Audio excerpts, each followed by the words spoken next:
This is the last AI company that I want on the show. It's very difficult to find cool AI companies doing shit that is exciting anymore. AI is not the moat. The moat is your data. They're still running plays from the 70s and 80s in a 2026 kind of, world where consumers expect better. Of course. And so that's where we come in to help. Nothing is more annoying than calling into your bank or your insurance company and having to wait an hour. We're not selling software or selling technology. We're trying to solve problems alongside these guys. My CEO just slapped me in the face in a meeting and said that we need to move into the 21st century. The more shit it has to integrate with, the more we need to learn stuff, the more that they have to do any kind of lifting. Anyone can go build an agent. Anyone can. I just literally wrote a book and published it 2 weeks ago on how to get business from ChatGPT. There's 3 buckets you're going to fall into. Yes, we've been talking about this and we fucking need this right now. This would be a nice to have, but not immediately.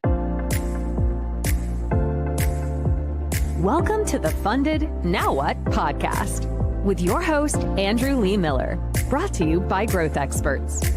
You're in store for a chat about funding, marketing, startups, and all things growth. All right, everybody. Hello and welcome back to the Funded Now What podcast. I'm your host, Andrew Lee Miller, also known as Andrew Startups. And today you're in for a treat. If you're watching on video, might be my first ever also bald guy on the show. You did not expect that intro. Ardie, thank you so much for joining me. Ardie is the founder and CEO of Scala.ai. They've just raised $8.5 million to revamp and revolutionize call centers. And if you're just a regular listener to the show, that really is a big deal for you because nothing is more annoying than calling into your bank or your insurance company and having to wait an hour. You put it off. You don't cancel the old service because they purposely make it difficult. And Ardie's trying to change that. And so I'm really excited for this technology because I've dabbled in the space and I know that one thing it does is erase hold times. And that is a huge end goal for customers. But Ardie, thanks so much for being here. Tell us more about what you do. Yeah, Andrew, I appreciate the time. Appreciate the tee up. Yeah, the bald thing. I have 3 young kids, so they make fun of me all the time.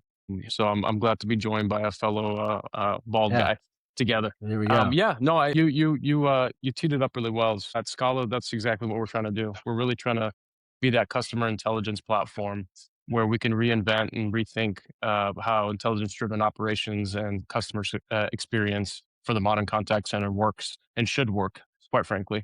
And that's the mission that we have. And we have some incredibly talented individuals that are working toward that goal, especially coming from my past life. Yeah. Tell me more about the product. So is it, obviously it's Scala.ai.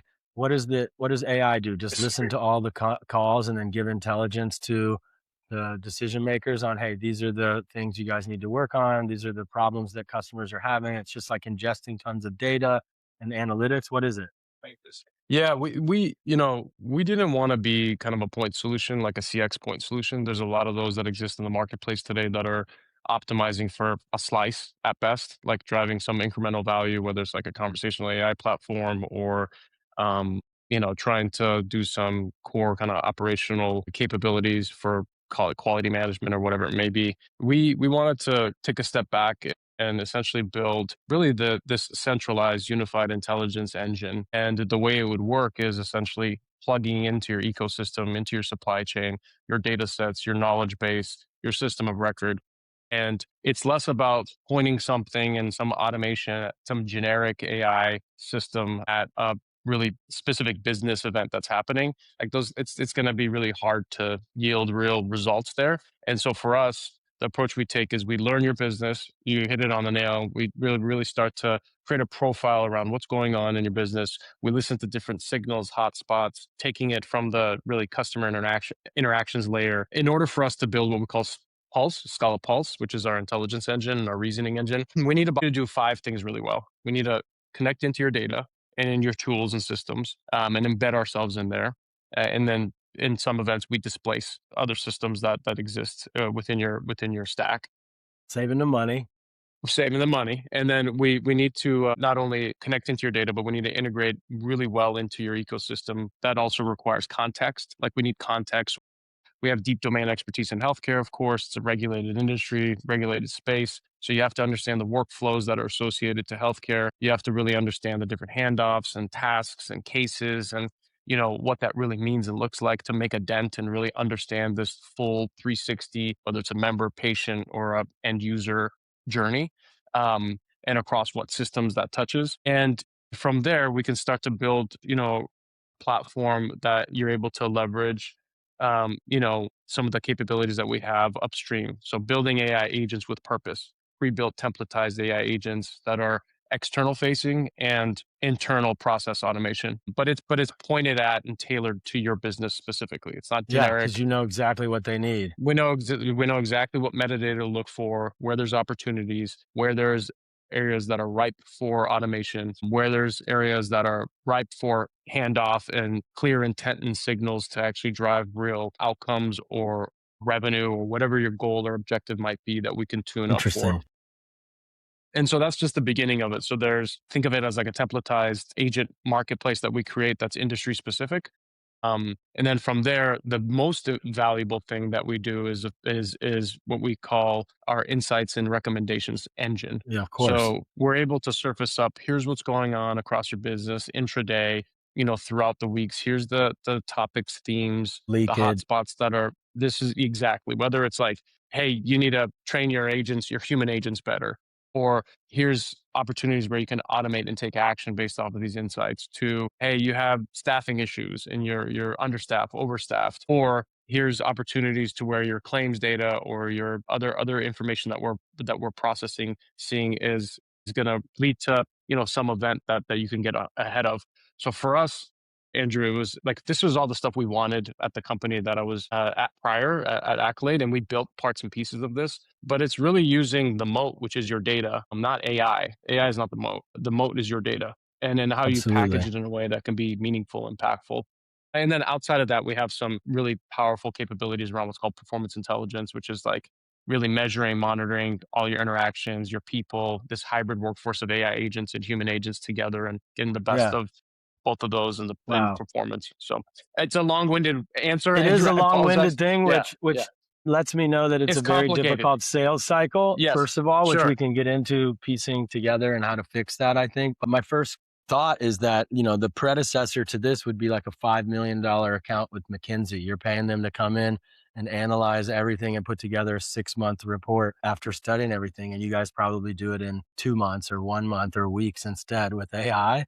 But yeah, is that similar? I mean, like, how before AI, before you came along, how would, let's say I run a massive call center for Verizon or something, which is, by the way, the bane of my existence. But that's the one that comes to mind when I think of bad call center. It always routes you to a hung up phone call, no matter what. You just never get to a person.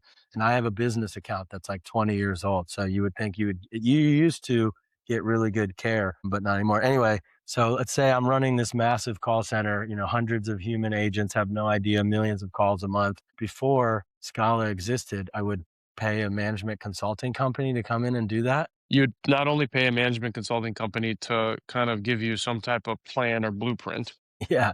they would then have their preferred vendors that are legacy vendors, Yeah. like CCaaS, UCaaS systems. Then they would say, here's systems integrators that you need to have that need to integrate that solution that we just maybe made a recommendation to. And, those systems, like if you look at the competitive landscape for a second and you zoom out, there's legacy, let's just say CCaaS, UCaaS players, without naming their names, that have been around for decades. Yeah. And, they're really like a telephony switch or a chat switch platform. And their concept of AI is like bolting on AI. They're not an AI native company. And so they just, they're trying their best to innovate and they're trying their best, but they look to partnerships with folks like us, or a lot of times, Andrew, and this, they make acquisitions and to try to pull that into their product suite. So that's one spectrum. On the other side, there are some AI native solutions that have come out over the past couple of years.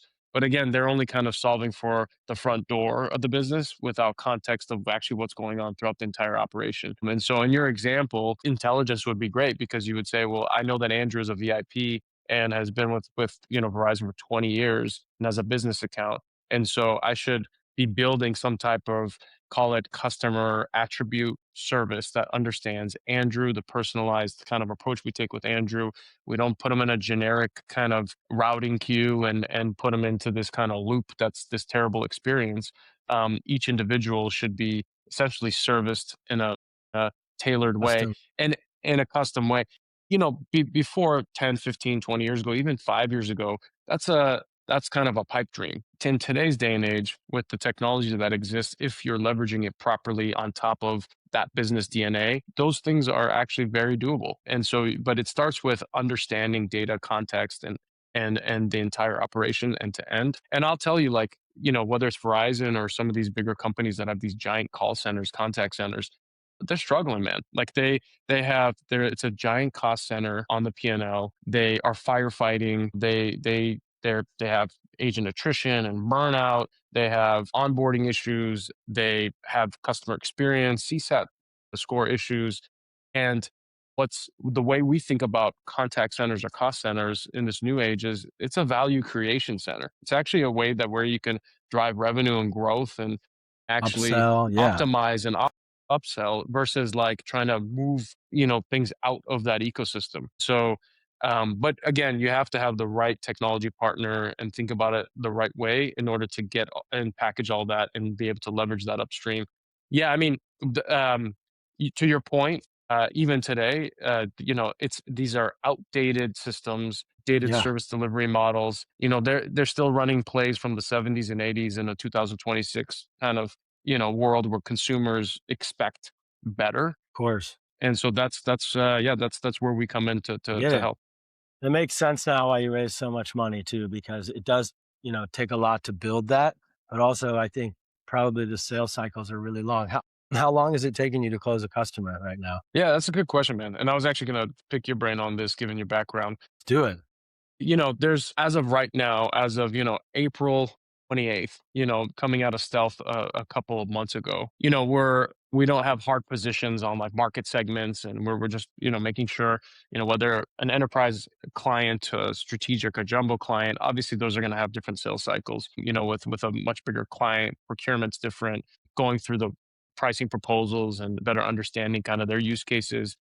There's just a bigger company, so there's more players that need to get involved and different kind of levels of, let's just say, bureaucracy. But you'd be surprised. I mean, some folks we talk to, it's weeks, man. It's pretty quick because they have a burning need and a pain. Yeah. And we come in and we're a solution for them. And more importantly, we're a partner to them. We're not selling software or selling technology. We're trying to solve problems alongside these guys. And so they feel that, they see that, and so we're able to move pretty quickly. With others, it's just making sure you get through some of those layers of bureaucracy, and you have a lot of different hands that are involved. The tricky part with us, Andrew, and I'll be curious, more of a question back to you, given your experience and background, is at the end of the day, this is a matrix sale and a matrix decision making kind of breakout where, the pain point is felt by heads of operations, like people that are operators that are keeping the lights on, the unsung heroes. They sit down and they say, I need this. Like, this makes a ton of sense. This seamless UI backed by this robust platform is exactly what I need. And then you have, the product team that has a perspective and opinion. How does this fit with my roadmap? Is this accelerating things on my roadmap? Yeah. What does this mean with some of the kind of experiences that I'm trying to drive digitally or reinvent, internally?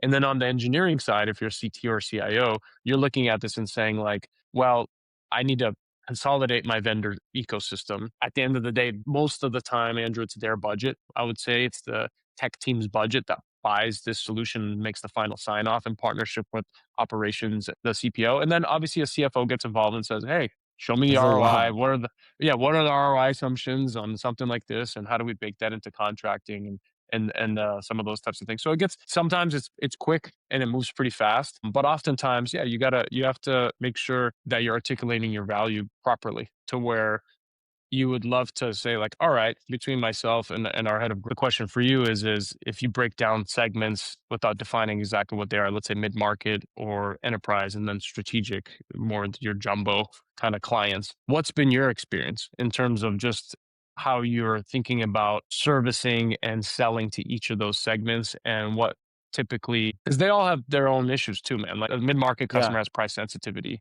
and might not have an appetite for high risk. But you know what? So like, but anyways, I would love to know Yeah. your perspective. Yeah, so it differs based on industry, but when I hear everything that you're saying, I think of other enterprise like focused clients, even for the small, it's because you're so integrated and it takes so many different people to make the decision. I consider it like selling an enterprise deal. It's a sales led thing. You know, marketing is important, but marketing alone is not going to close the deal. It's not self-service. And so that's really important to understand. And from a sales perspective, what I see is leading early days with partnerships, like people that can make intros, they're selling something else to the company that helps accelerate any kind of deal. The second thing is smaller companies usually do make moves faster. So getting some logos, getting some case studies from smaller companies, testimonials from smaller companies helps then make the larger companies make the move. I mean, if I'm a big call center, I don't want to give you access to all of our data if you're the first company to do it. Maybe you get hacked, maybe you shut down. Definitely the fundraise adds a validation, but not so much to like non-tech companies. They really don't care as much about that. If they Google you and they see some Forbes articles and stuff, that really helps. The last thing I'll say is, you know, it's really just a numbers game. Like you said, some people are having the conversation about the problems that you solve right now when you reach out. So if we reach out to everybody or a large amount of people, it's going to be the right time for some people. It's going to be almost the right time. We'll hold off. We'll talk in 6 months. Or it's we're not interested, but we'll follow you and then we'll see your content and the case studies as shit's happening. So I always you start by first finalizing the marketing foundation. So I think, you know, being a .ai company and then telling me it's not actually the AI that is the big selling point is a disconnect. So I would rebrand a little bit there probably, but so finalizing marketing foundation, then it's absolutely PR and outreach at a massive scale to find both inbound and outbound, the people that are like, oh yeah, those results sound amazing. I'll meet with that. I'll meet with you guys. Some like the most amazing thing is, yeah, I just talked with our CEO about this yesterday. We really need to get a solution. Let's talk from the outbound. And then on the inbound side, you know, whether you're doing SEO, GEO, paid advertising, spending money on LinkedIn to show your case studies to people, you know, Google search ads if people are searching for, you know, intelligence platform for call centers, which you'd be surprised. There is some people searching for that right now.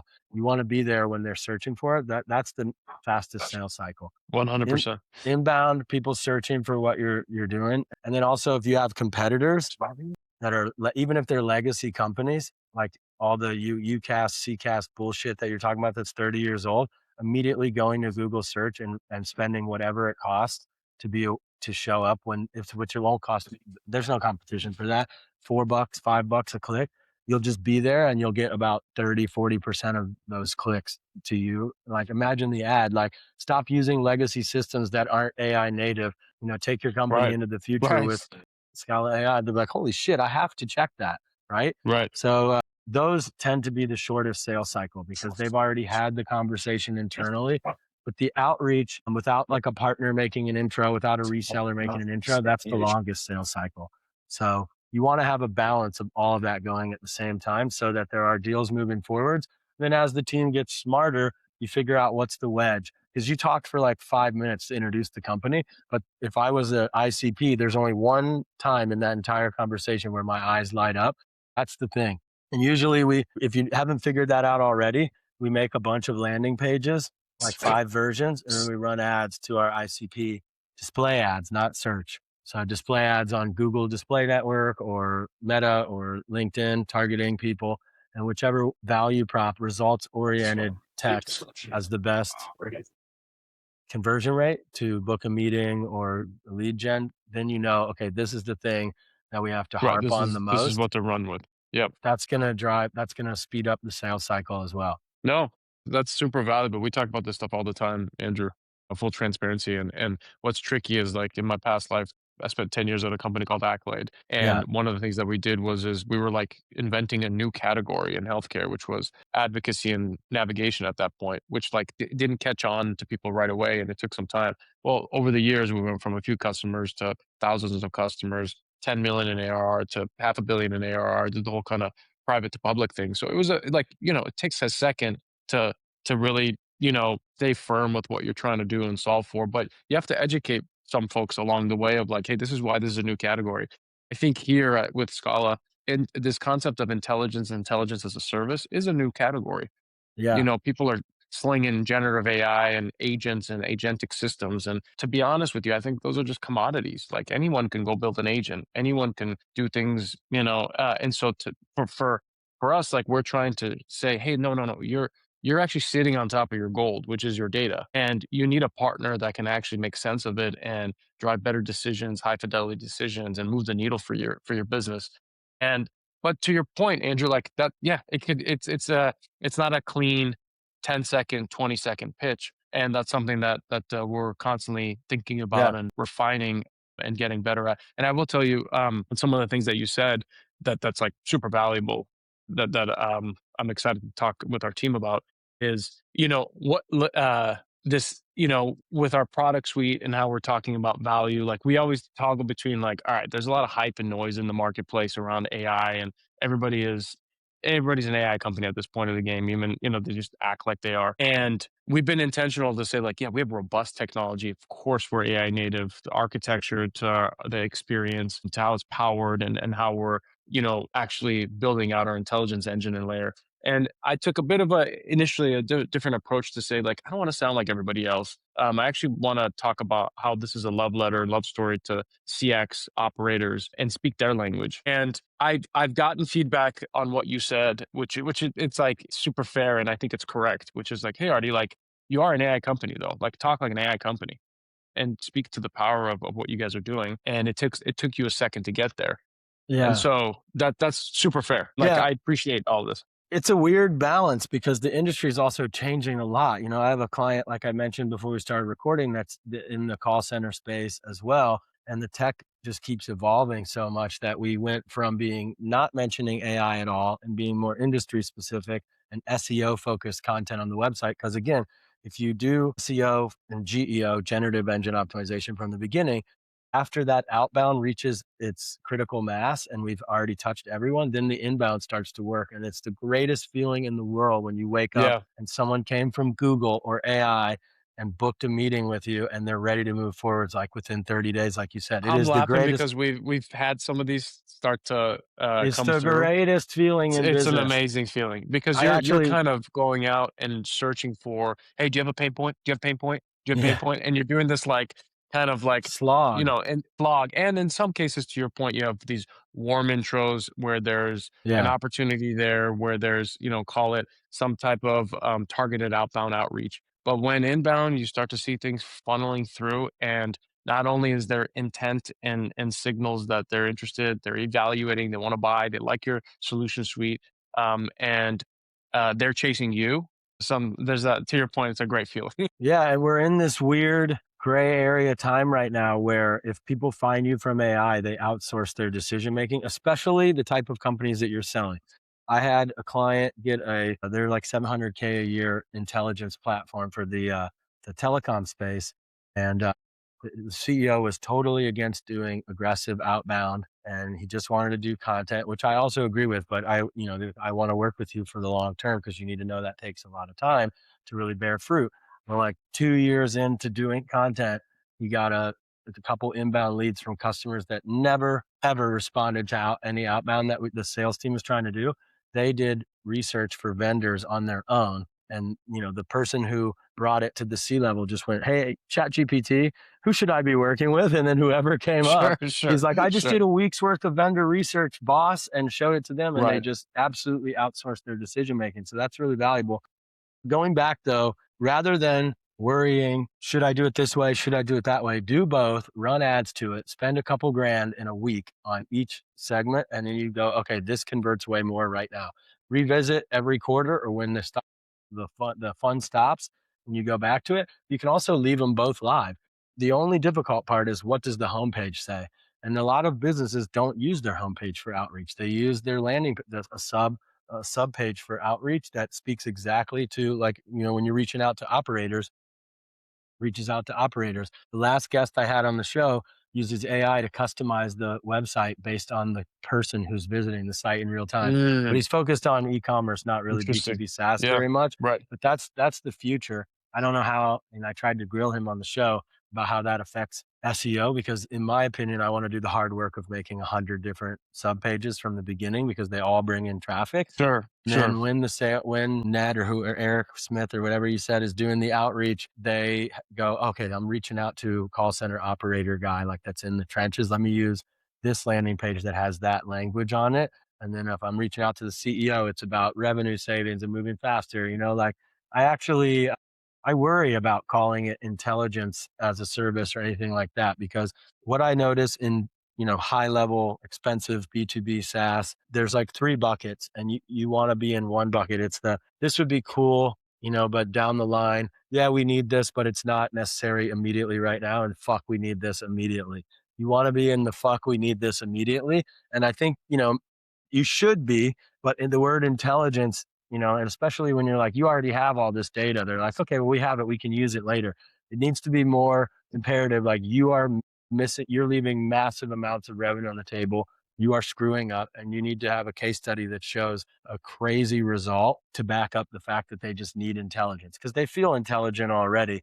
I don't know if that's the best wording there. I think that, it's, I think honing in on it. I appreciate that feedback. I mean, I think to what you're also highlighting is that concept of that word can be abstract and could mean like Yeah. kind of there's ambiguity there. And Yes. so if you break it down and say, hey, here's exactly what it drives and here's exactly what it moves, X to Y for your business, that becomes more impactful because it's tangible versus something that's maybe a little bit kind of broader. And harder to understand. You took 5 minutes to explain it to somebody. You got to be able to get, not putting you down at all. That's very Yeah, common. no, I appreciate It's this, a man. Yeah. technical thing. And if it was easy, then other people would do it. And you wouldn't be able to raise almost $10 million for a seed round, which is really awesome. And congratulations on that. It's because it is such a crazy detailed product and multi-layered, right? You're doing the intelligence, then you're building the agents customized.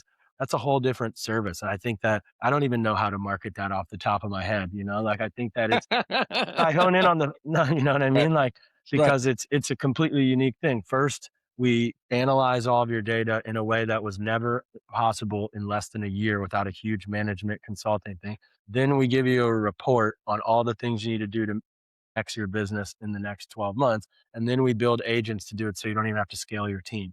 Something like that makes it 30 seconds. Right. Instead of the 5 minutes that you said. And that's my limited understanding.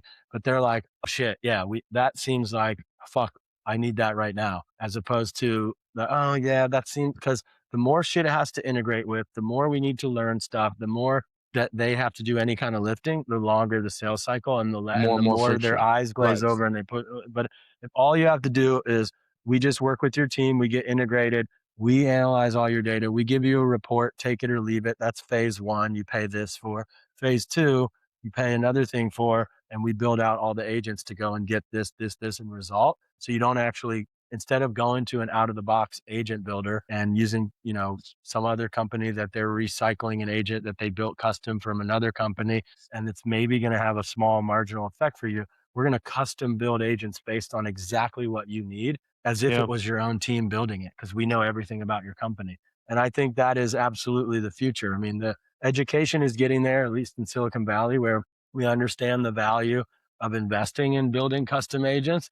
But with the access to everything, even more than they know themselves, you can build like 10x more powerful shit and not waste any time on building the wrong thing too. So I think I love is it, what Andrew. We need you a part of the team, brother. I love it. I'm too You're expensive. giving me a lot of great You knowledge. do, but yeah, well, I was joking that I'm too expensive. You have enough money. Most people don't.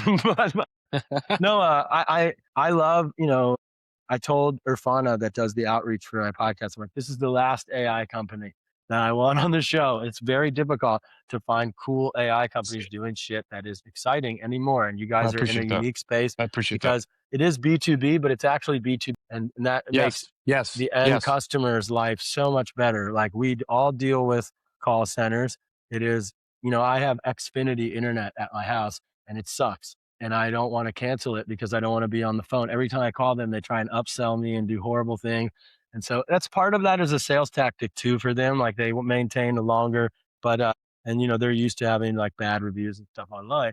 But yeah, I think you guys can fix that. And so that's what's really interesting to me is If companies use you, they get smarter, they make more money, they cut down their waste, they modernize their business, and they revolutionize their customer experience. So it's a fucking win-win all across the board. Yes, It's just the hard part is getting them to recognize that they need this right now. I think 100%. I think again, what you're up against is there's bigger problems that I need to solve right now. So you have to market in a way that explains that this is the biggest problem that you have. The second thing is, can we build this internally? And should we talk to other companies? So you like the other, or, I didn't even ask you. I don't even know if I want to know the answer, but what's the price point for this? Does it cost 500K to work with you? No, no, no, no. The pricing is there's a platform fee and then a consumption fee and a utilization fee. So it's very much tethered on how big is your shop, your interaction volume, and then from a utilization standpoint, what are we talking about in terms of agent deployments? So Okay.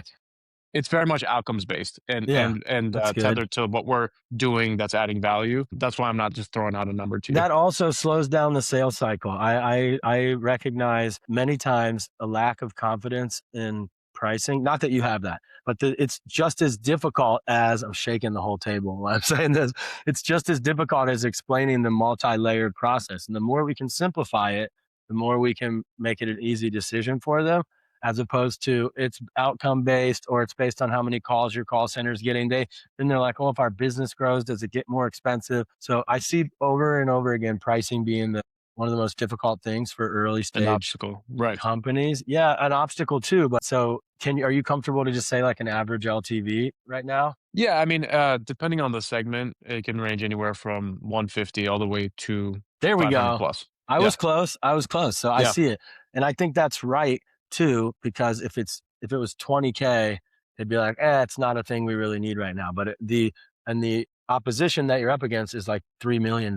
And now McKinsey and BCG, they're all the people are getting caught using Chat GPT for stuff anyway. So I think that that's a good thing for you, but it definitely has to cost a lot for the results that you're driving. I mean, the ROI is in the first year, or if not first few months. So for sure, for sure. Yeah, no, I appreciate that that's feedback as sick. well. It's funny, Andrew. I see a lot of I talked to a lot of different leaders of companies, and they're just throwing so much money at these like enterprise Claude or OpenAI types of co-work or Cloud Yeah. co-work or whatever it may be. And one, in a way, it's exciting because everybody has like a superpower that they can be more efficient and have some level of activity where they're kind of upskilling themselves. But in the other sense, it's never been easier, the barrier of like building 0 to 10%.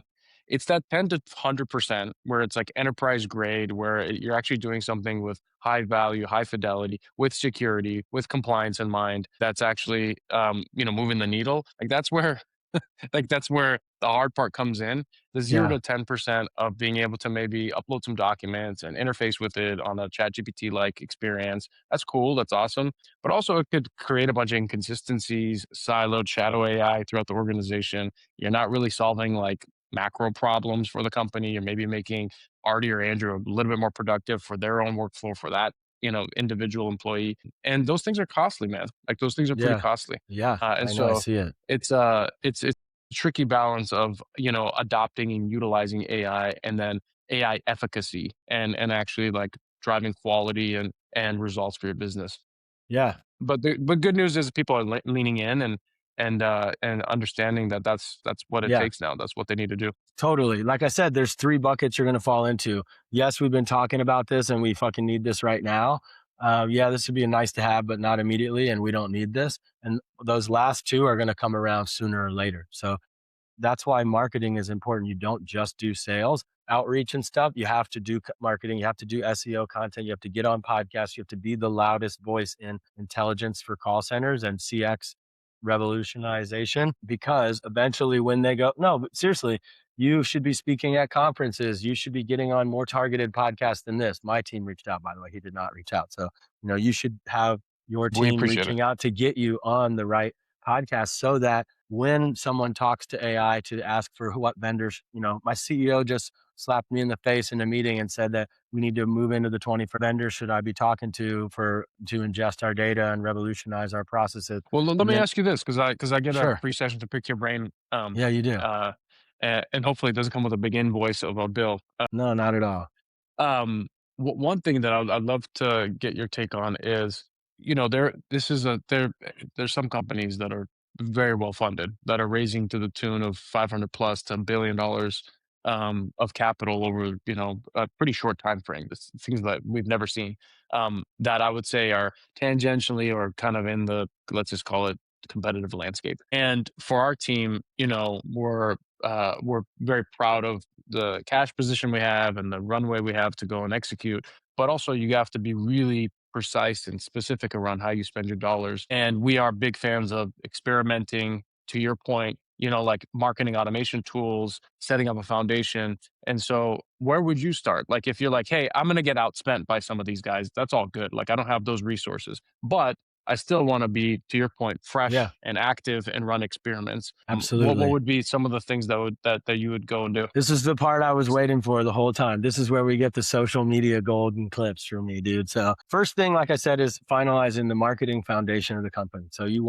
I want to get away from being a .ai company. It's not Scala.com. It should be ScalaCX.com probably, which is $10 if it's not already available. And so I want to have a keyword in there. Eventually, when you're $1 billion company, you can have Scala.com, but you don't need it right now. So that's only one part of finalizing the marketing foundation. There's messaging, there's website, there's conversion rate optimization. I want to focus on our search marketing, create all of the pages for the website that we need for different use cases, different features, different industries that we work with, even the solutions and different problems that we solve. We create all of those different keyword dense pages because they bring in inbound traffic and high converting leads. And then, like I said, the sales team can also use that for outreach, and it just has a 2-3x more higher conversion rate. You can run ads and you can test it, but even if they're all just shots in the dark, you just leave the pages up. They get indexed by Google, and it helps the overall keyword density of the website be really understood by these AI tools. Oh, this company does this. These are the features, and that's how you get more recommendations. So that's step number one. So the second step is I want to launch full scale outreach. And I guess the last part of that last step was all the blog posts. Top ways to do this, top ways call centers can do, top intelligence platforms, like the top and how to listicles, how to articles. We write like 30 or 40 of those blogs and we just set and forget. Then the website is done. With the outreach, you want to dominate LinkedIn. So we want CEO and the company page to be creating content every day on LinkedIn. It doesn't take any fucking time anymore with AI. We don't copy paste anything from AI. We have to rework it, but it's a once a month, 1 hour, 2 hours a month for your marketing team to do that. And for the company, it's really just about what customers are saying about the product, different feature stuff, like how we work, what we do. You have such a detailed process. You could make 6 months of content just off of all the different cool stuff that you do, the data. You can anonymize reports off client data and no one will ever know it was their data. Like one client did this, one client did that, and it doesn't say their name. And I think you're legally fine to do that. So you have infinite amounts of social media content for the business, and that grows a LinkedIn following. But the more reason that's more important is when we do outreach from your account on LinkedIn, when we do ads as a company, people usually just follow or accept the thing and don't move forwards with booking a meeting right away. Then they see that organic content. On the founder side, we normally want to make more like, I'm seeing this is the problem, the vision stuff. Why are these companies still stuck in the Stone Ages? McKinsey used to charge 5 million for this, like the real visionary stuff. And it's not really a major call to action to follow you or anything. It's just like, I'm just ranting about what I'm seeing in the market.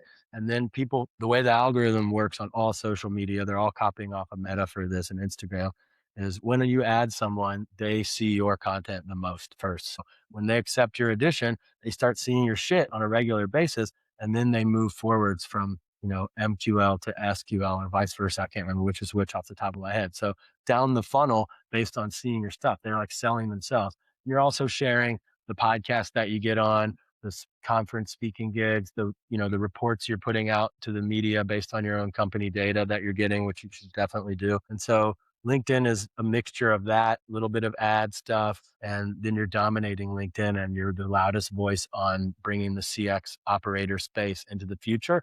Then you get those speaking gigs. You get, proof is in the pudding. I get an invite to go speak at a different country every month just from the LinkedIn shit and this podcast. And The next one I'm going to is Barbados, and then Japan in the summer. And so it really does work. I mean, marketing is the least in demand thing. There's a million other marketers. So for you, you'll be the loudest voice in this tiny space, and then you don't have to pay for those conferences and speaking gigs. So there's a lot of halo effect for that. While the outreach and the inbound is running, I think PR is also the third biggest thing there to focus on. That helps validate the company, helps add links that are linking in from industry specific sources. So, like CX Weekly magazine has made it up.